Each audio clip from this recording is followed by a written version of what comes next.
Bismillahirrahmanirrahim. Assalamualaikum warahmatullahi wabarakatuh.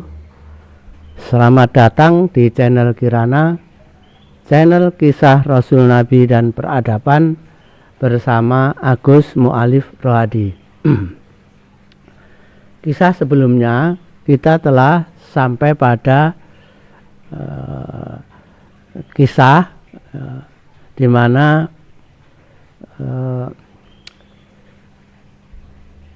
Maryam yang sedang hamil dibawa oleh suaminya yaitu Yusuf yang mengawini setelah kehamilannya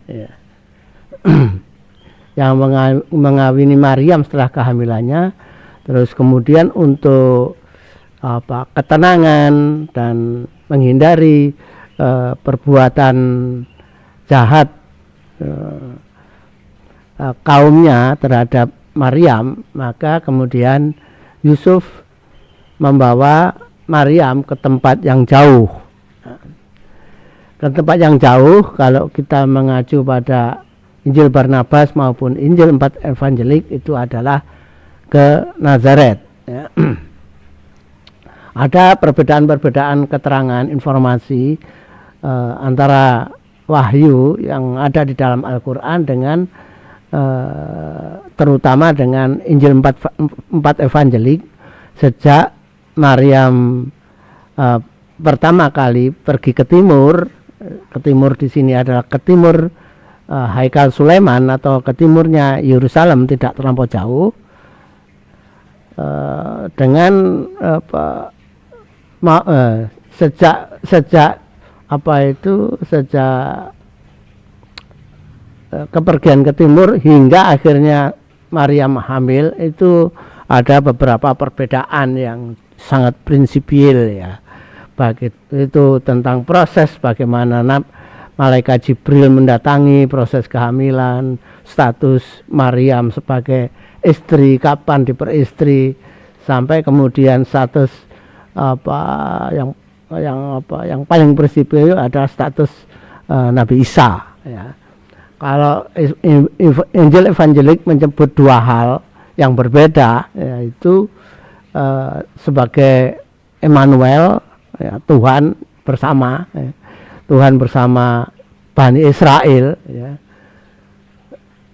atau anak Tuhan. Nah, ini anak Tuhan, ini ada anak Tuhan, ada Emmanuel. Dua perbedaan yang tidak bisa dipertemukan di dalam agama Kristen sendiri. Kalau Injil Barnabas sama dengan Al-Quran menyebut Isa adalah nabi. Itu status yang perbedaan prinsipil adalah di sana. Nah, sekarang kita lanjutkan kisahnya. Baik Al-Quran maupun Injil Barnabas, Injil 4 Evangelik ya, Matius, Markus, dan Yohanes tidak mengkisahkan kelahiran anaknya Nabi Zakaria dan Elizabeth. Tidak mengkisahkan. Hanya Injil Lukas yang sedikit mengkisahkan kelahiran Yahya, yaitu ditunggui oleh Nabi Zakaria yang disebutnya di padang gurun ya, penyebutan padang gurun agak berbeda ya, karena dengan keterangan sebelumnya bahwa sebenarnya Nabi Yahya itu membawa Elizabeth di pinggir sungai sekaligus di pinggir hutan ya, bukan di padang gurun ya.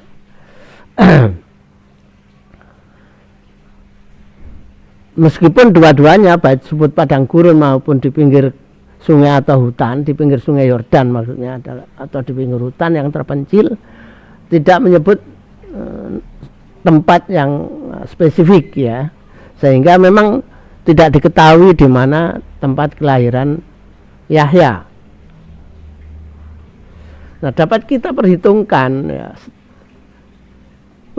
usia kehamilan Elizabeth mendekati kelahiran, Nabi Zakaria menghilang lagi dari Yerusalem pergi ke tempat istrinya yang letaknya tidak diketahui Bani Israel, ya, untuk menolong dan menunggu istrinya melahirkan anaknya, yaitu Yahya.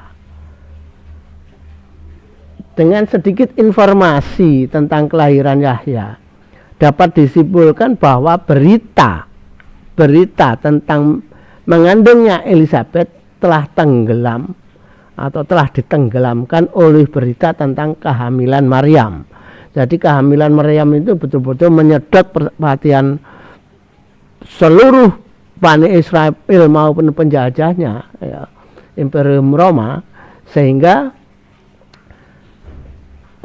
kehamilan Elizabeth ini tertutup oleh kehebohan dari kehamilan Maryam itu, ya. Kita sudah jelaskan pada sesi sebelumnya kenapa kok heboh, itu sudah kita jelaskan, ya. Karena apa? Yang paling penting dari kehebohan itu adalah perhatian Bani Israel tentang kemungkinan kemunculan Mesias, ya, yang kemungkinan besarnya dari Maryam dibanding kehamilan Elizabeth, ya. Kita sudah juga terangkan bagaimana kenapa potensi kehamilan Maryam itu kehamilan Mesias itu lebih ditujukan kepada kehamilan Maryam dibanding kehamilan Elizabeth, ya. Mungkin, ya, Bani Israel maupun penjajah Roma sudah tidak terlampau memperhatikan Elizabeth, sehingga Nabi Zakaria pun ketika pergi dari Yerusalem untuk menemui istrinya yang segera melahirkan juga tidak menimbulkan suatu kehebohan, ya. Meskipun waktunya tidak terlampau jauh ini kehamilan waktu akan lahirnya, apalagi tidak terlampau jauh ini waktu lahirnya Yahya dan Isa. Ini selisih kehamilannya hanya sekitar 3 bulan, sehingga tidak terlampau jauh, ya. Jadi betul-betul tertutup itu berita tentang kehamilan Elizabeth ini betul-betul ditutup oleh kehamilan Maryam, ya.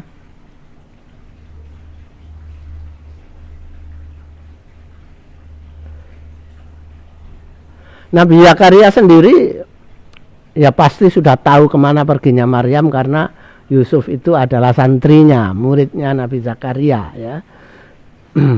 Jadi Nabi Zakaria sudah tidak lagi digelisahkan keadaan Maryam, karena Maryam sudah diperistri oleh Yusuf dan dalam pengamanan Yusuf, ya, yang kemudian membawanya ke Nazaret itu.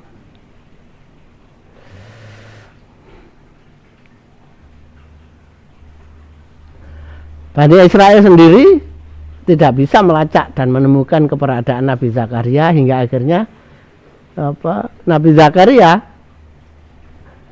menyaksikan kehamilan menyaksikan kelahiran anaknya. Ini adalah lukisan tentang Nabi Zakaria melihat bayinya yang telah lahir dalam gendongan Elizabeth yang sudah tua, ya, dan dikerubungi beberapa orang, mungkin tetangganya, ya. Ini adalah lukisan lukisan tentang kelahiran Yahya, ya, yang ditunggui oleh Nabi Zakaria. Saat kelahiran Yahya, umur Nabi Zakaria telah mencapai 85 tahun, ya. Atas kelahiran Yahya ini kemudian Nabi Zakaria membuat nyanyian pujian, ya, yang disebut nyanyian pujian Zakaria atau Kidung Zakaria. Bait ke-9 nyanyian pujian tersebut berbunyi, dan engkau, hei anakku, akan disebut Nabi Allah yang Maha Tinggi. Ya, jadi memang Yahya ini dalam Al-Quran disebutkan bahwa nanti akan jadi nabi, ya, sebagai anugerah untuk Zakaria, ya.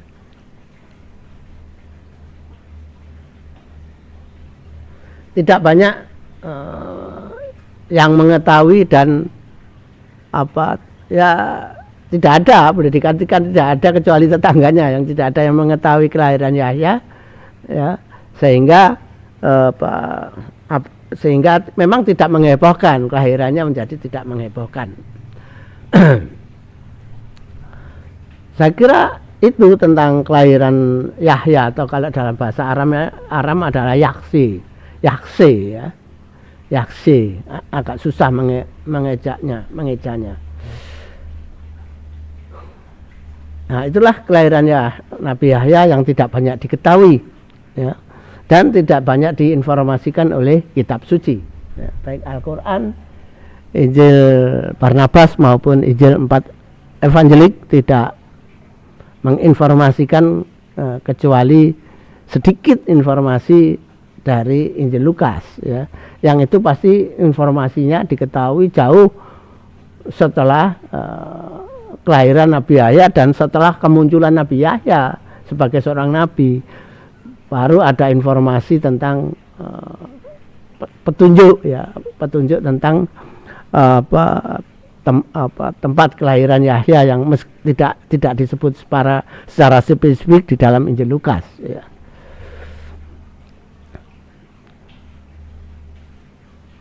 Tentang sekarang kita masuk pada kisah tentang kelahiran Isa.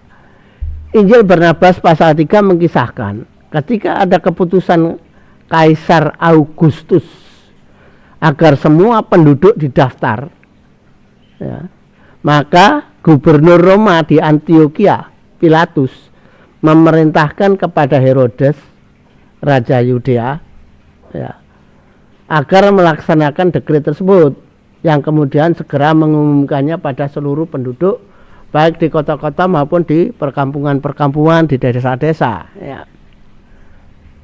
Di Nazaret, Yusuf adalah penduduk keturunan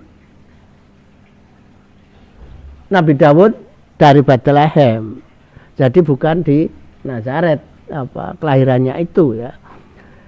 Demikian pula Maryam yang juga keturunan Daud, yang saat itu kehamilannya sudah semakin besar dan mulai mendekati kelahiran bayinya, bukanlah penduduk Nazaret, ya, tapi penduduk Yerusalem. Sehingga kemudian atas dekret dari Kaisar Augustus itu, kemudian Yusuf membawa Maryam yang sedang hamil tua, ya, pergi ke Bethlehem, tempat kelahiran Yusuf, ya, untuk berkumpul kembali dengan saudara-saudaranya di sana dalam rangka pendaftaran penduduk yang dilaksanakan oleh Imperium Roma, ya.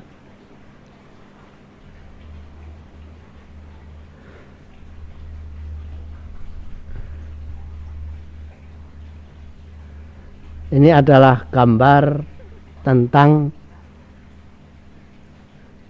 Yusuf membawa Maryam naik keledai, dan terlihat Maryam sedang hamil tua pergi ke Nazaret menuju ke Bethlehem, ya.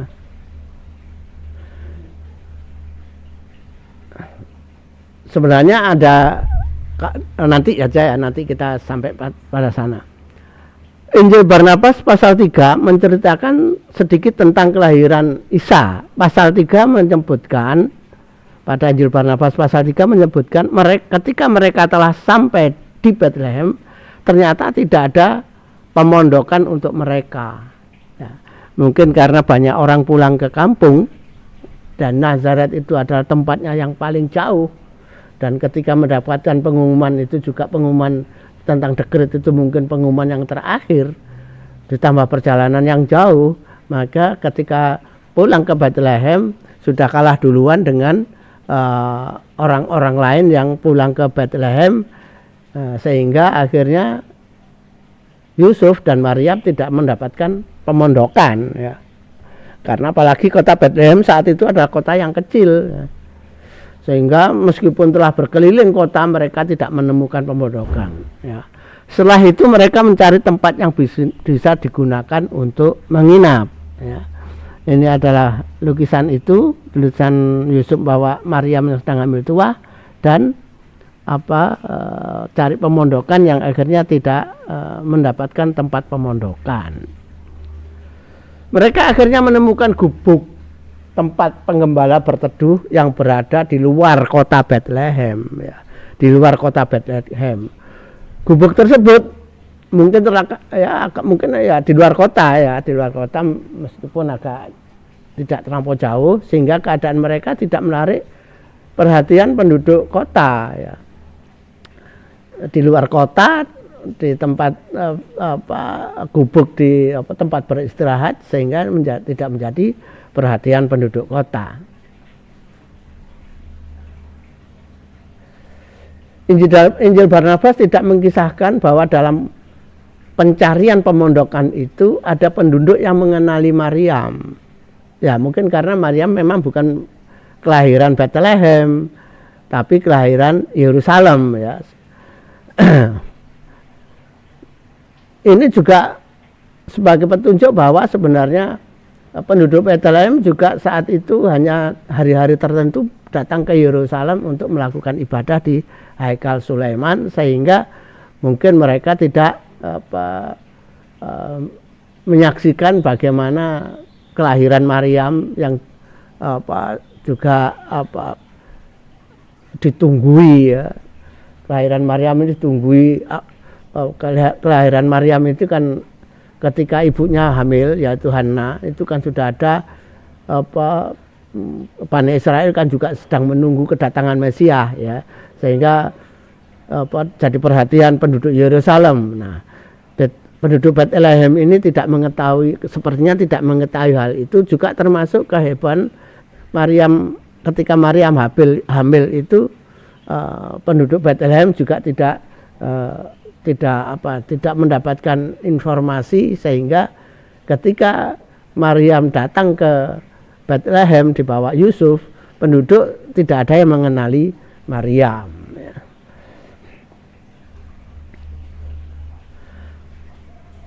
Dalam pasal 3 Injil Barnabas ini dikisahkan setelah beberapa lama di tempat tersebut, ketika telah tiba waktunya, Maryam melahirkan Isa tanpa merasakan kesakitan. Bayi Isa kemudian di Injil Barnabas disebut tanpa merasakan kesakitan, ya. Ini informasi dari Injil Barnabas, ya. Bayi Isa kemudian ditempatkan di dalam palungan atau tempat makan ternak. Palungan itu tempat makan ternak, ya. Setelah Isa lahir, baru kemudian para malaikat datang melantunkan pujian-pujian kepada Allah, ya, maupun kalau sekarang itu mungkin menyenandungkan sholawat kepada Isa, ya, karena dia akan menjadi orang yang besar, nabi yang besar, ya. Allah sudah mentakdirkan bahwa Isa itu adalah akan jadi nabi yang besar, ya. Kelahirannya kemudian diberitahukan kepada para penggembala yang bertakwa kepada Allah. Ini keterangan Injil Barnabas, ya. Bunyi pasal tersebut tidak menjelaskan bagaimana proses kelahiran Isa, sedang para malaikat baru datang setelah Isa lahir. Jadi Injil Barnabas tidak menjelaskan bagaimana proses kelahirannya, itu tidak menjelaskan. Kelahiran Isa itu tidak menjelaskan, ya. Al-Quran mengisahkan kelahiran Isa tanpa menyebut tempat, namun memberikan tanda-tanda tempat kelahirannya, ya. Quran surat Maryam 23-26, Quran surat Al-Mu'minun 50 mengkisahkan proses kelahiran Isa. Jadi kalau Injil Barnabas tidak menjelaskan prosesnya, Al-Quran menjelaskan prosesnya. Kalau Injil Barnabas menyebut tanpa kesakitan, lahir tanpa Maryam tidak merasa kesakitan. Kalau Al-Quran menyebutkan sebaliknya, ya. Rasa sakit akan melahirkan. Jadi ada rasa sakit, ya.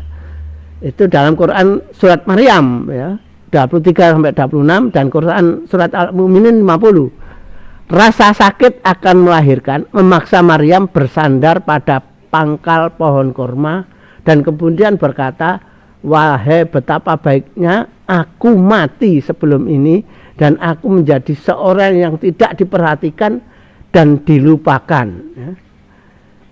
Kata-kata ini jelas menunjukkan bahwa Maryam ini sendirian, ya.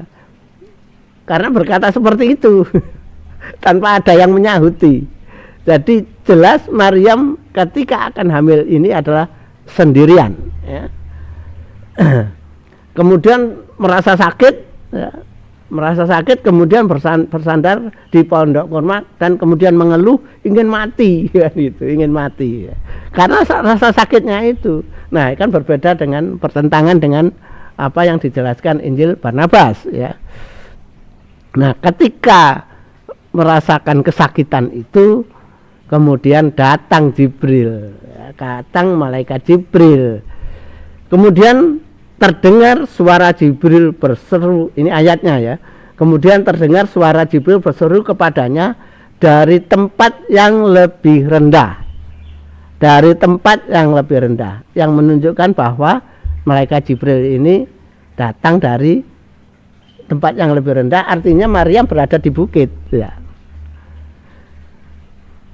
Kemudian malaikat Jibril berkata, janganlah engkau bersedih hati, sesungguhnya Rabb-mu telah menjadikan anak sungai di bawahmu. Jadi menjadikan anak sungai di bawahmu maksudnya adalah di dekat kakinya Maryam, ya. Dan goyanglah pangkal pohon kurma itu ke arahmu, niscaya pohon itu akan menggugurkan buah kurma yang masak kepadamu. Maka makan, minum dan bersenang hatilah engkau.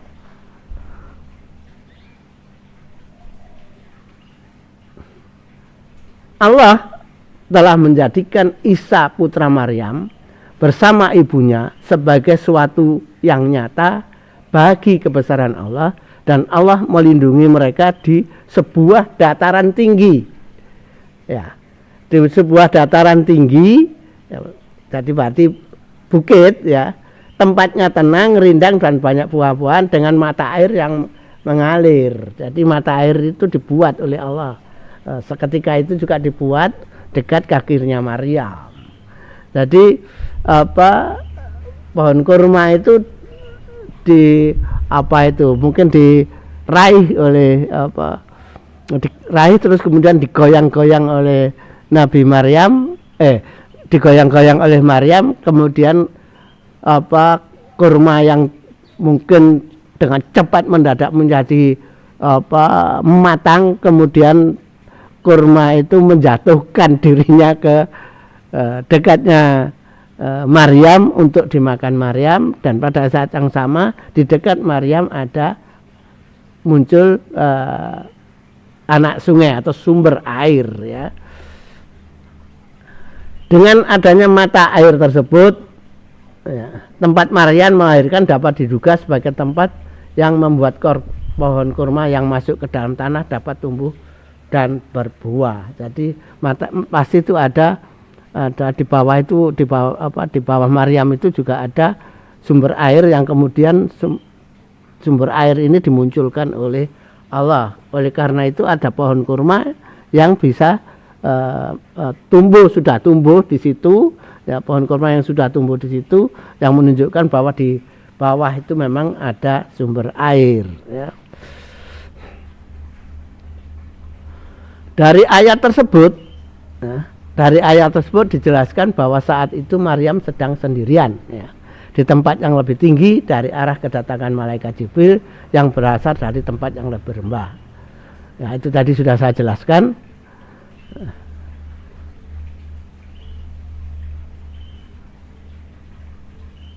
Nah, setelah makan kurma dan minum air yang segar, ya, air yang muncul sebagai sumber baru, ya. Ketika sudah makan dan minum, tubuhnya mulai kuat, ya, kemudian tidak lama kemudian Maryam melahirkan, ya, yang sangat mungkin dalam proses kelahirannya ditolong oleh malaikat Jibril, ya. Setelah kelahiran Isa yang dibantu malaikat Jibril, ya, meskipun tidak dituliskan, ya, ayatnya, tapi bisa kita perkirakan setelah proses kelahiran selesai, tidak lama kemudian datang Yusuf, ya. Tidak lama kemudian datang Yusuf yang mungkin ketika ke gubuk tidak menemukan Maryam, dicarinya Maryam dan tidak terlampau jauh di pohon kurma itu dari gubuk Maryam, sehingga cepat ketemu dan ternyata sudah melahirkan. Karena yang menyaksikan kan hanya malaikat Jibril, Yusuf tidak menyaksikan, ya. Oleh karena itu ketika Yusuf datang kemudian mencari, kemudian menemukan dan kemudian membantu Maryam membawa bayi Isa ke gubuk tempatnya menginap, ya. Ya, karena di sendirian berdua cuma di situ, ya.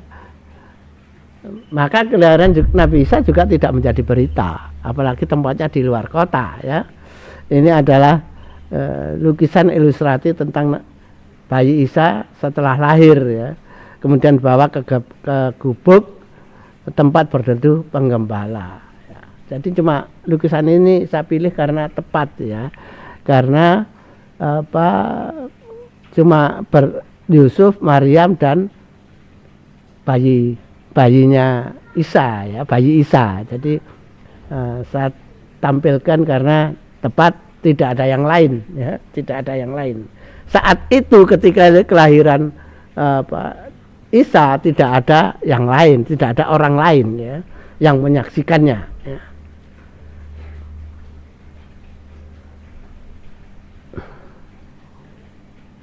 Nah, jelas bahwa Al-Quran mengisahkan kelahiran Isa sejak Maryam menjelang melahirkan di luar gubuk.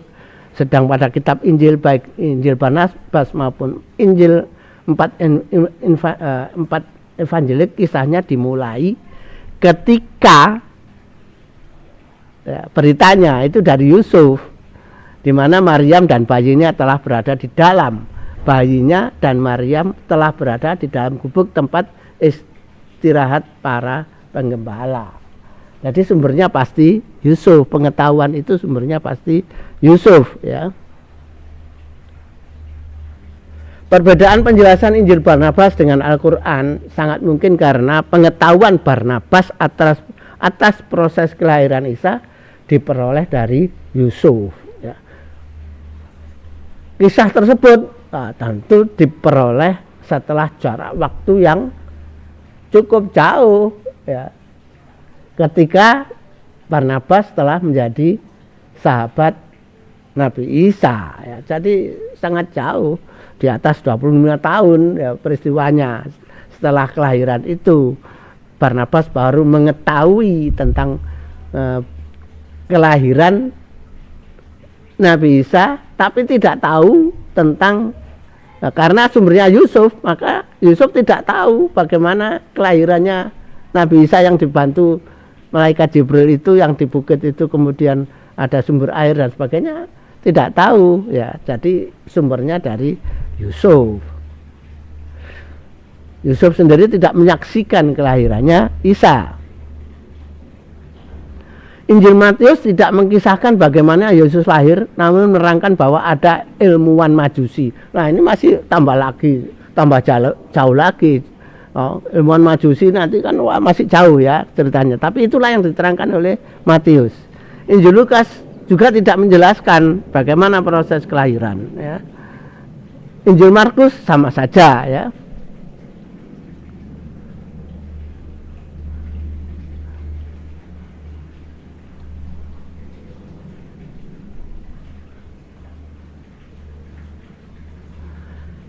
Nah, itulah sampai akhirnya Nabi Yahya dan Nabi Isa lahir.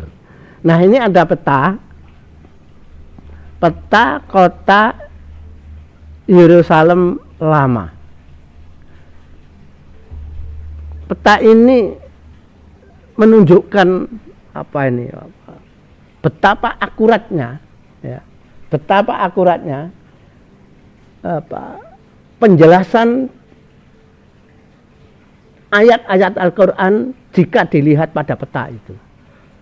Sangat akurat kalau dilihat pada peta ini. Peta Yerusalem pada masa, ini peta Yerusalem pada masa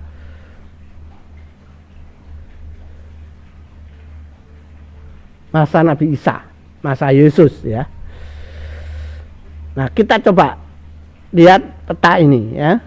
Pertama, Quran surat Maryam menyebut Maryam pergi ke arah timur, kemudian didatangi malaikat Jibril yang mengabarkan, ya, tentang dirinya dianugerahi Gulaman Zakian, anak laki-laki suci yang kemudian diberi nama Al-Masih Isa.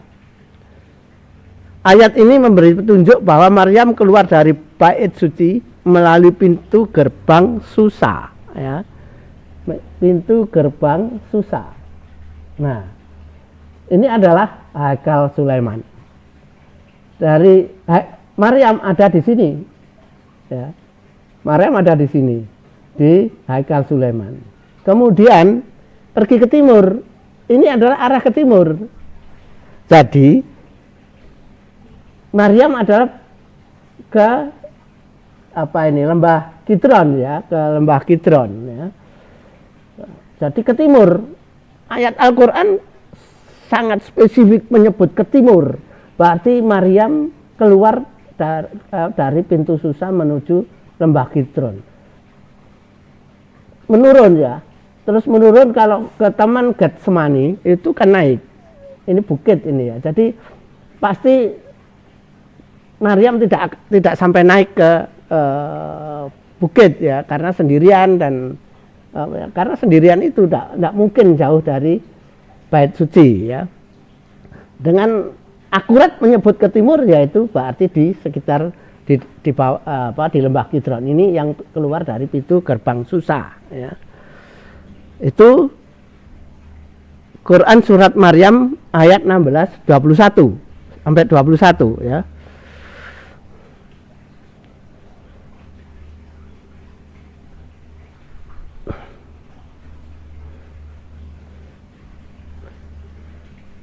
Kalau ini, ya, kalau pintu gerbang ini susah ini, kalau terus ke sana ini adalah ke arah Jericho, ya, ke arah Jericho.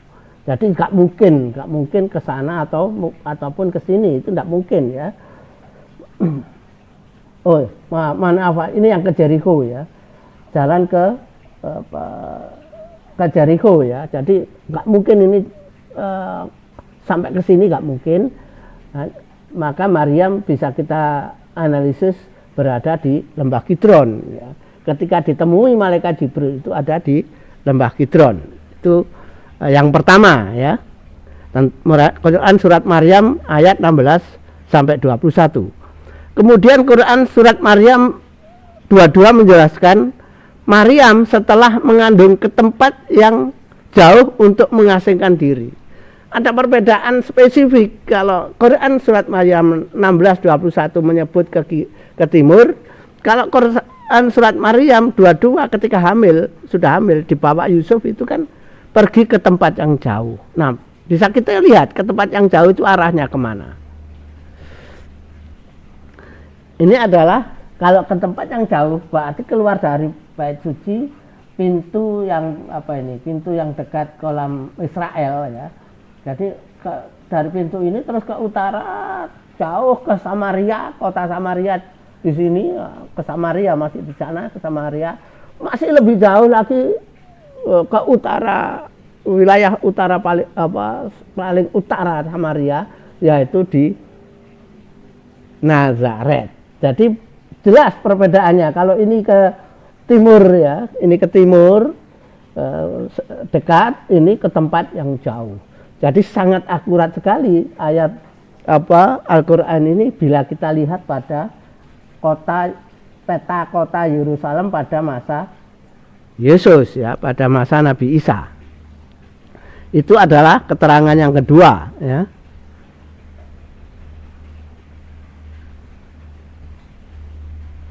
Injil Barnabas pasal 3 menyebut karena Kaisar Augustus memerintahkan pencatatan penduduk, kemudian Yusuf mengajak pulang Maryam dalam keadaan hamil besar ke Bethlehem, ya, karena Yusuf berasal dari Bethlehem, ya, dan di sana banyak tinggal saudara-saudaranya. Dengan demikian Yusuf dan Maryam pulang ke Bethlehem lewat Yerusalem melalui pintu gerbang ikan yang letaknya agak jauh dari bait suci, kemudian terus ke Bethlehem, ya. Nah, kalau kita lihat dari peta, nah ini berarti ketika pulang tidak lagi pakai jalur ini, ya, tapi melalui jalur ini, ya, pintu gerbang ikan di sini, ya. Jadi tidak pakai jalur ini tapi masuk jalur ini ke pintu gerbang ikan, kemudian terus sampai kolam menara, ya. Kolam menara tidak masuk ke haikal ke kota Yerusalem. Ini ada batas kota Yerusalem lama pada masa itu, ya. Ini adalah batasnya, ya. Jadi tidak sampai masuk kota Yerusalem, ya. Kemudian ke barat, terus kemudian ke selatan menuju Bethlehem, ya. Nah, ini adalah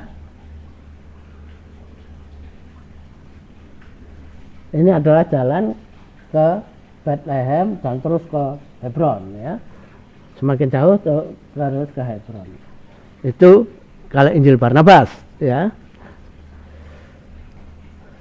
Quran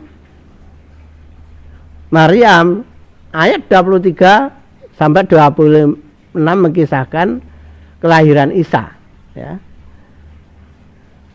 Dalam Quran surat Maryam 25 menyebutkan kurma matang, ya. Dengan demikian tempat kelahiran Isa adalah tempat yang tumbuh pohon kurma, ya. Kurma matang secara normal untuk wilayah tersebut diperkirakan mulai bulan November Desember, ya, hingga musim dingin tiba, ya. Itu waktunya matang, ya.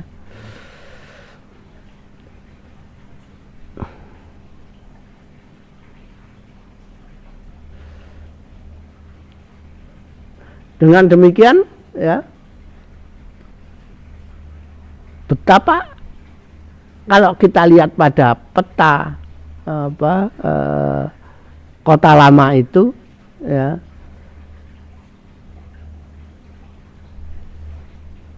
akuratnya ayat, ya, ya.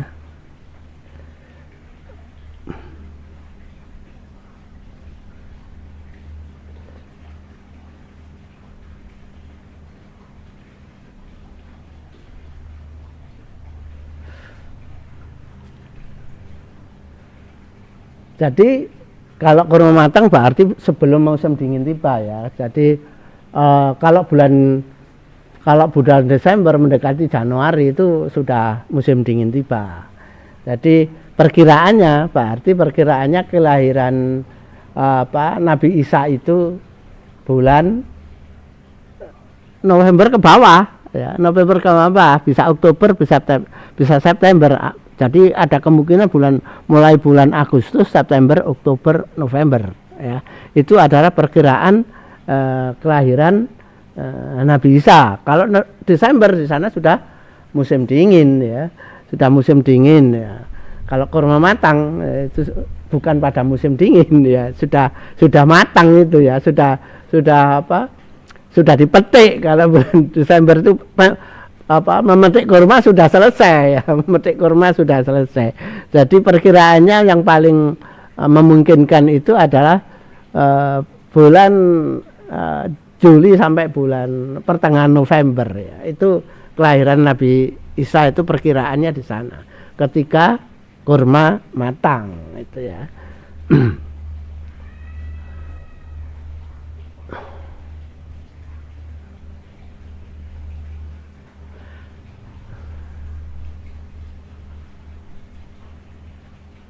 Nah, itulah proses kelahiran Nabi Isa. Karena kelahiran Nabi Isa ini ada di luar kota Bethlehem, maka Bani Israel dan para imam Haikal Sulaiman tidak mengetahui peristiwa kelahiran Isa. Hal itu menunjukkan bahwa di antara penduduk Bethlehem saat itu juga pergaulannya dengan penduduk kota Yerusalem ya terbatas ya. Dengan demikian tempat kelahiran Isa adalah tempat yang aman dari gangguan musuh-musuh Maryam ya. Dan bayi yang baru lahir tersebut menjadi tempat ideal bagi lahirnya seorang yang sangat penting nantinya bagi dunia. Kita lanjutkan Injil Barnabas pasal 5 mengkisahkan ketika genap 8 hari usia bayi Isa, kemudian dibawa ke rumah ibadah untuk disunat. Ya, ini mengikuti tradisinya Nabi Ishak. Ya, Nabi Ishak itu disunat ketika bayi. Ya, ya, Nabi Ishak itu disunat ketika bayi. Ya. Jadi ketika umur 8 hari ya, genap 8 hari, jadi Nabi Ishak itu juga disunat pada umur 8 hari. Bayi Isa ini dibawa ke Haikal Sulaiman untuk disunat sesuai hukum Taurat ya. Injil Lukas pasal 2 ayat 21 sampai 20 juga 24 21 sampai 24 juga menceritakan Yesus setelah genap 8 hari dibawa ke Haikal Sulaiman di Yerusalem untuk disunat dan berkorban.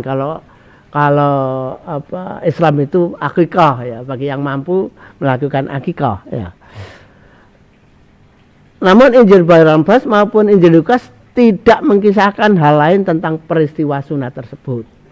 Pada Injil Lukas pada pasal 2 ayat 25 sampai 38 menceritakan di Haikal Sulaiman terdapat seorang saleh yaitu Simeu. Ya, ini di Injil Lukas ya. Dan seorang nabi perempuan yaitu Hana bin Fanuel dari suku Asyer bersaksi bahwa seseorang yang akan menentukan kemuliaan bangsa Israel telah lahir. Jadi semacam nubuah ini ya, semacam nubuah, tapi tidak menyebut namanya ya, tidak menyebut siapa, tapi menyebutkan bahwa telah lahir seorang yang akan menentukan kemuliaan bangsa Israel ya. Sedang Quran surat Maryam ayat 26 sampai 34 mengkisahkan tentang bayi Isa dibawa pada kaumnya. Nah, ini perbedaan Al-Qur'an dengan Injil yang lain. Injil itu di sini tentang ketika Isa bayi itu ya. Dimulai dari Quran surat Maryam 26 yang Allah memerintahkan kepada Maryam melalui malaikat Jibril agar Maryam pergi ke Haikal Sulaiman ya. Dan jika engkau melihat seseorang maka katakanlah sesungguhnya aku telah bernazar dengan berpuasa untuk Tuhan, untuk Rob yang Maha Pengasih. Maka aku tidak akan berbicara dengan siapapun pada hari ini. Jadi diperintahkan diam. Maryam diperintahkan tidak membicarakan bagaimana kelahiran Isa ya.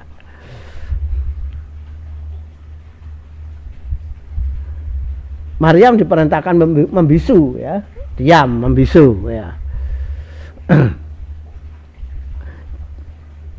Bani Israel di Yerusalem tentu masih ingat tentang kehamilan Maryam yang tidak diketahui bapaknya. Ya. Kedatangan Yusuf dan Maryam yang menggendong bayinya, ya tentu menggegerkan ya, tentu menjadi perhatian Bani Israel.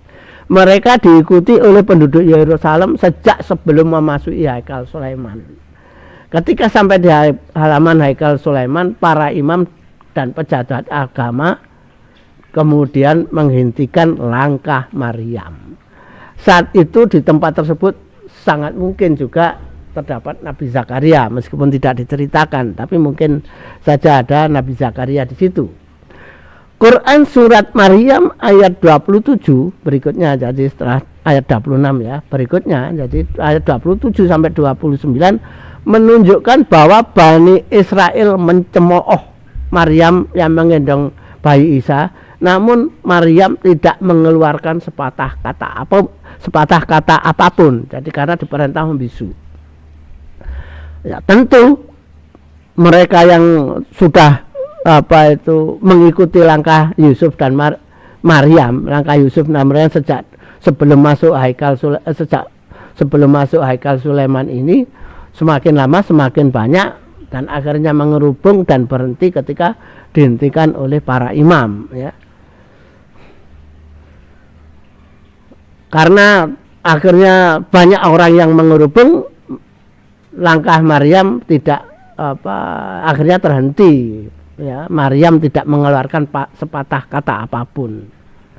Namun Maryam hanya memberi isyarat dengan menunjuk ke bayinya. Jadi menunjuk ke bayi yang ada di dalam gendongannya, yang maksudnya Maryam silahkan berbicara dengan bayi ini kan gitu. Mungkin seperti itu, tapi Maryam tidak berbicara ya. Ya, karena selalu menunjuk ke Isa, bayi Isa, maka ditafsirkan oleh penduduk dan para imam bahwa mereka disuruh bicara dengan bayi Isa itu sendiri. Nah, ini adalah lukisan ya. Maryam membawa bayi Isa dalam gendongan. Ini bukan lukisan, mohon maaf. Ini diambil dari sebuah film ya. Membisu membawa bayi Isa ke Haikal Sulaiman ya. Langkahnya terhenti dikepung Bani Israel dan para imam Haikal Sulaiman. Jadi ini foto film ya. Tentu Bani Israel menjadi jengkel ya. Dan mungkin merasa dianggap gila karena disuruh bertanya kepada bayi ya. Mereka berpikir mana ada bayi yang baru lahir bisa bicara ya pasti berpikirnya seperti itu ya. Bagaimana kami akan berbicara dengan anak kecil yang masih dalam ayunan ya. Mereka mengatakan begitu. Namun akhirnya ada imam senior mewakili Bani Israel, yaitu Kayafas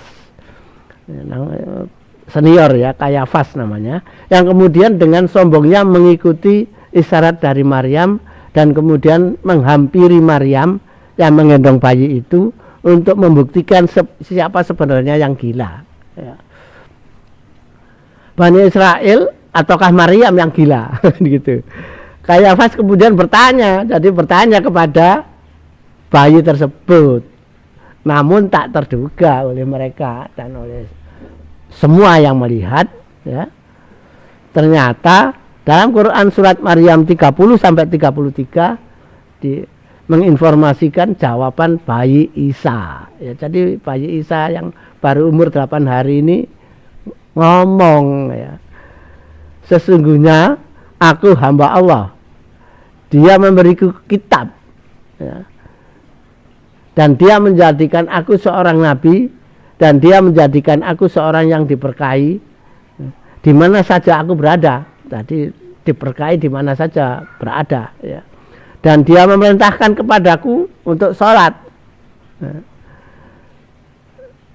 Menunaikan zakat ya, selama aku hidup ya. Jadi menunaikan sholat dan membayar zakat selama hidupnya ya. Dan berbakti kepada ibuku, dan dia Allah tidak menjadikan aku seorang yang sombong lagi celaka, dan kesejahteraan semoga dilimpahkan padaku pada hari kelahiranku, pada hari wafatku, dan pada hari aku dibangkitkan hidup kembali ya. Jelas ya. Jadi berkata Nabi Isa berkata, yang masih berumur 8 hari itu berkata tentang prinsip ajaran Taurat ya. Ada sholat, zakat dan sebagainya itu tadi ya. Dan diakhiri dengan doa, perkataannya diakhiri dengan doa, semoga dilimpahkan kepadaku kesejahteraan dilimpahkan kepadaku pada hari kelahiranku, pada hari lahirnya, pada hari diwafatkan, ya, dan pada hari dibangkitkan. Maksudnya adalah nanti di kiamat, ya. Tentu jawaban Isa yang masih berumur 8 hari tersebut sangat mengagetkan kaumnya. Mereka sama sekali tidak menduga bahwa bayi tersebut dapat berbicara kepada mereka. Para imam haikal tentu juga sangat kaget, ya. Mereka yang selama ini menuduh Maryam telah berzina telah mendapatkan jawaban bahwa Maryam tidak melakukan hal-hal kotor yang dituduhkan itu, karena telah melahirkan seorang bayi suci yang bahkan baru umur 8 hari sudah bisa berbicara, ya. Bahkan sebagian dari mereka mulai ada yang melihat kenyataan bahwa Maryam perawan suci Haikal Sulaiman ternyata dianugerahi bayi yang akan menjadi nabi besar. Jadi sebagian dari mereka yang mengerubung itu melihat bahwa ternyata tanda-tanda akan lahir nabi besar sudah terlihat, ya.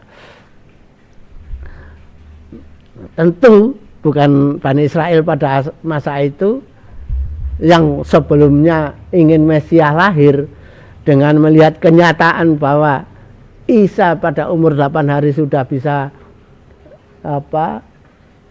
bicara, maka sebagian besar di mereka bukan hanya berpikir yang lahir ini akan menjadi seorang nabi, tapi juga akan menjadi Mesias. Apalagi bayi ini adalah bayi keturunan Daud, ya, bayi keturunan Daud, dan mereka mengharapkan Mesias lahir dari keturunan Daud.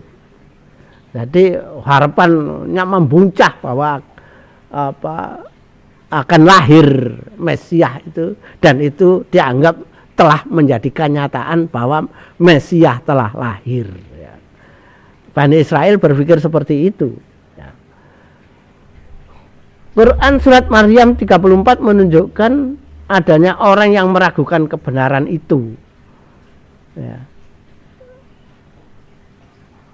Kebenaran bahwa Mesias atau nabi besar telah lahir. Jadi ada yang masih meragukan itu, ada.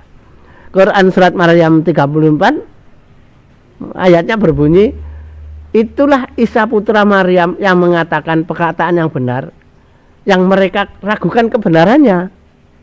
Jadi ada sebagian masyarakat Bani Israel yang meragukan kebenarannya. Kebenarannya di sini adalah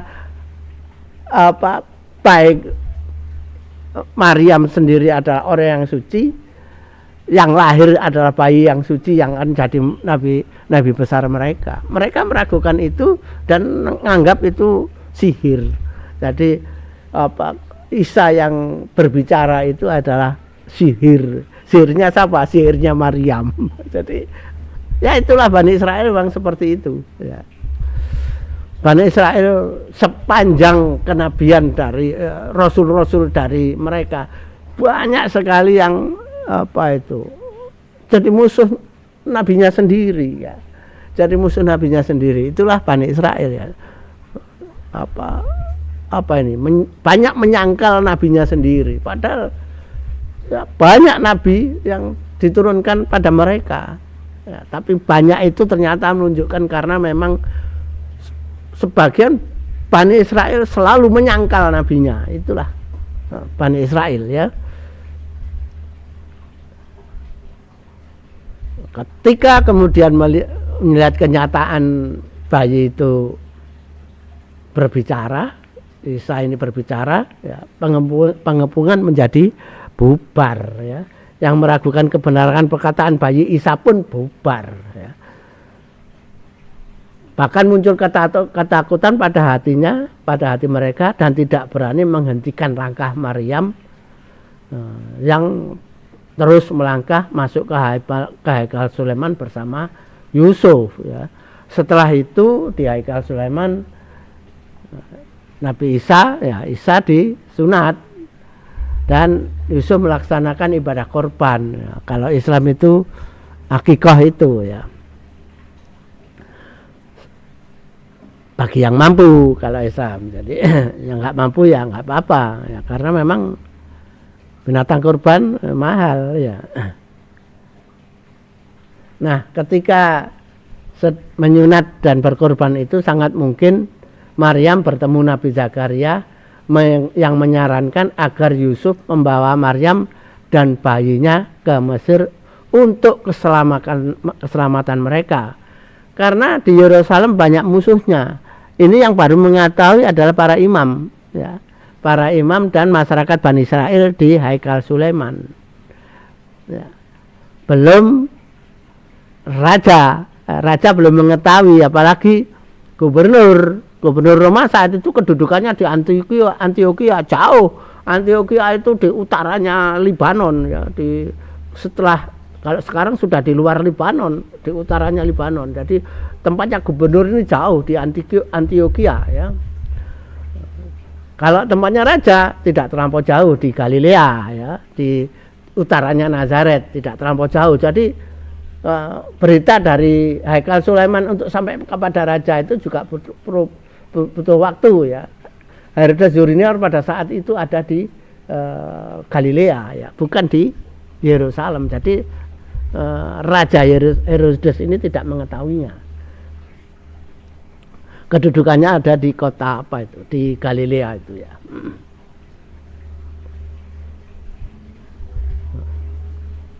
Sehingga tidak segera mengetahui kelahiran Isa yang menggegerkan Haikal Sulaiman itu ya. Tapi meskipun itu ya berbahaya, karena apa? Sanhedrin yang ada di Yerusalem itu mempunyai tentara yang bisa digerakkan untuk oleh yang tidak senang, imam yang tidak senang untuk membunuh Nabi Isa, Maryam maupun Yusuf. Jadi 3 orang ini berada dalam bahaya ya. Oleh karena itu sangat mungkin ketika melakukan penyunatan terhadap bayi Isa dan melaksanakan kurban itu, bertemu Nabi Zakaria, dan kemudian Nabi Zakaria menyarankan kepada Yusuf agar membawa Maryam pergi dari Yerusalem ya, keluar dari wilayah Bani Israel ya, berarti harus ke Mesir ya.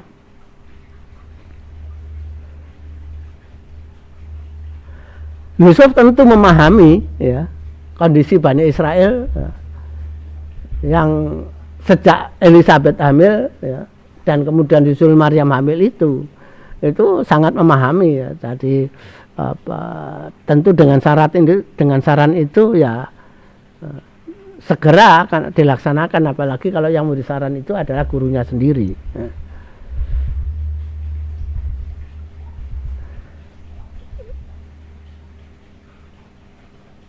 Terdapat ya, di luar itu terdapat kisah tentang 3 ilmuwan Majusi atau Zoroaster dari negeri Persia ya. Agama Majusi ya, dari negeri Persia, tiga orang ilmuwan Majusi atau Zoroaster yang datang dari Persia. Agama Majusi adalah agama yang menyembah api, tuhannya bernama Azura Mazda, dan pendiri agama itu adalah nabinya adalah Zarathustra ya. Setelah mempelajari kitabnya, mereka meramalkan akan datang seorang raja besar, dan dalam perhitungan mereka calon raja besar akan segera lahir. Injil Barnabas pasal 6 menceritakan ketika para ilmuwan Majusi tersebut sedang melakukan pengamatan pada bintang-bintang, terlihat ada gugusan bintang yang sedang bergerak ya. Mereka kemudian mengikuti gerak bintang tersebut. Siang hari mereka beristirahat, malam hari kemudian bergerak mengikuti gerak bintang. Dari negerinya di Persia berjalan terus mengikuti gerak bintang tersebut. Beberapa hari kemudian, setelah mereka berjalan lumayan jauh sekali, mungkin lebih dari 1 bulan, hingga akhirnya ketika sampai di Yerusalem, bintang yang bergerak tersebut kemudian berhenti ya.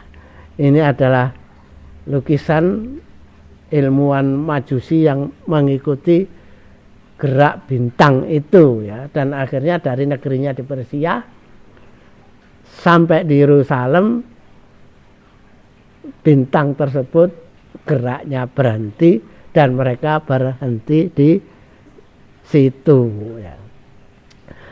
Saya kira untuk lanjutannya bisa kita kisahkan karena ini cukup panjang, kisahkan lagi untuk yang akan datang ya. Kita berhenti sampai di sini dulu. Mudah-mudahan kita sudah bisa melihat perbedaan prinsip tentang kelahiran Nabi, terutama Nabi Isa ya. Kalau Nabi Yahya tidak banyak kisahnya tentang kelahirannya, perbedaannya juga tidak nampak ya. Kalau Nabi Isa ini ayat-ayat Al-Quran dan kitab Injil menceritakan cukup banyak perbedaan yang telah kita uraikan tadi tentang perbedaan Al-Quran, Injil Barnabas dengan Injil Barnabas maupun Injil 4 evangelik ya. Juga kita telah kisahkan bagaimana kalau kita baca ayat Al-Quran dengan peta kota Yerusalem pada masa Yesus itu menjadi sangat gamblang ya. Yang dimaksud ayat-ayat Al-Quran itu di mana menjadi sangat gamblang ya. Karena memang sangat tepat sekali dengan peta kota Yerusalem pada saat itu ya. Saya kira demikian yang bisa saya sampaikan, mudah-mudahan bermanfaat. Billahi taufiq wal hidayah. Wassalamualaikum warahmatullahi wabarakatuh.